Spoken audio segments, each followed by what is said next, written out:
তীব্র তাপদাহে মানুষ অতিষ্ঠ হয়ে পড়ছে।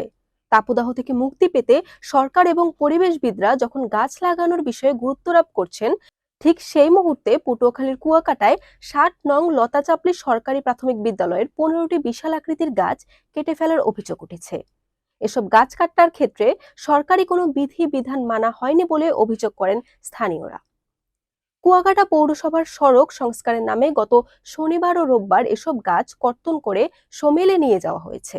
স্কুলের ছায়াবৃক্ষ হিসেবে পরিচিত এসব গাছ কেটে ফেলায় সৌন্দর্য হানির পাশাপাশি পরিবেশের ভারসাম্যের উপর মারাত্মক প্রভাব ফেলবে বলে জানিয়েছেন বাংলাদেশ পরিবেশ আন্দোলন।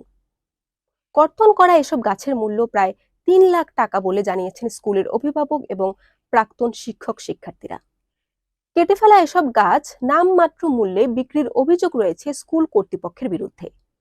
কেটে ফেলা এসব গাছের দায় নিতে রাজি নয় স্কুল কর্তৃপক্ষ এবং পৌরসভা। গাছ কাটা নিয়ে পৌরসভা এবং স্কুল কর্তৃপক্ষের পরস্পর বিরোধী বক্তব্য নিয়ে ধূম্রজাল সৃষ্টি হয়েছে। স্কুল কর্তৃপক্ষ বলছে এসব গাছ সড়ক সংস্কার কাজের জন্য পৌর মেয়র কেটেছেন।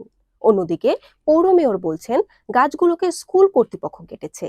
গাছের মালিকানা নিয়েও রয়েছে ধূম্রজাল। বরিশাল.নিউজ।